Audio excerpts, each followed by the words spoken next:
മുഖ്യമന്ത്രിയുടെ മകൾ വീണ വിജയന്റെ കമ്പനിയായ എക്സാലോജിക്കിനെതിരായ മാസപ്പടി കേസിൽ സീരിയസ് ഫ്രോഡ് ഇൻവെസ്റ്റിഗേഷൻ ഓഫീസ് അന്വേഷണം പ്രഖ്യാപിച്ചത് 5 ദിവസം മുൻപാണ്.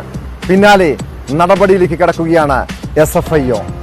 കേസ് അന്വേഷണത്തിന്റെ ഭാഗമായി കരിമണൽ കമ്പനിയായ CMRLന്റെ ആലുവയിലെ ആസ്ഥാനത്ത് SFIO അന്വേഷണ സംഘം റെയ്ഡ് നടത്തി.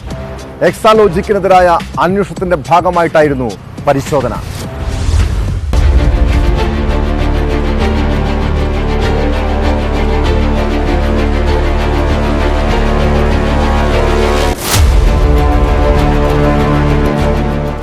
രാവിലെ 9 മണിക്ക് CMRL ആസ്ഥാനത്ത് ആരംഭിച്ച റെയ്ഡ് 4 മണി വരെയും നീണ്ടുനിന്നു. മുൻകൂട്ടി അറിയിക്കാതെ എത്തിയ അന്വേഷണ സംഘം രേഖകൾ പരിശോധിക്കുകയും ജീവനക്കാരുടെ മൊഴിയെടുക്കുകയും ചെയ്തു. കമ്പനി ജീവനക്കാരോട് മൊബൈൽ ഫോണോ ലാൻഡ് ഫോണോ ഉപയോഗിക്കരുതെന്ന് നിർദ്ദേശം നൽകിയ ശേഷമാണ് പരിശോധന ആരംഭിച്ചത്. നിലവിൽ പ്രാഥമിക പരിശോധനയാണ് SFIO നടത്തുന്നത്. ശേഷം സമഗ്രമായ റിപ്പോർട്ട് കോർപ്പറേറ്റ് മന്ത്രാലയത്തിന് കൈമാറും. കേസെടുക്കലും ചോദ്യം ചെയ്യലും തുടർന്നാകും ഉണ്ടാവുക.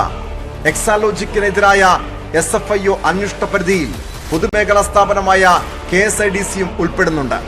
എക്സാലോജിക്കിനെതിരെ നടക്കുന്ന രജിസ്ട്രാർ ഓഫ് കമ്പനീസിന്റെ അന്വേഷണം സീരിയസ് ഫ്രോഡ് ഇൻവെസ്റ്റിഗേഷൻ ഓഫീസിന് കൈമാറി അടുത്തിടെയാണ് ഉത്തരവിറങ്ങിയത്. 6 അംഗ സംഘമാണ് അന്വേഷണ സംഘത്തിലുള്ളത്. 8 മാസത്തിനകം അന്വേഷണം പൂർത്തിയാക്കണമെന്നാണ് ഉത്തരവിലെ നിർദ്ദേശം.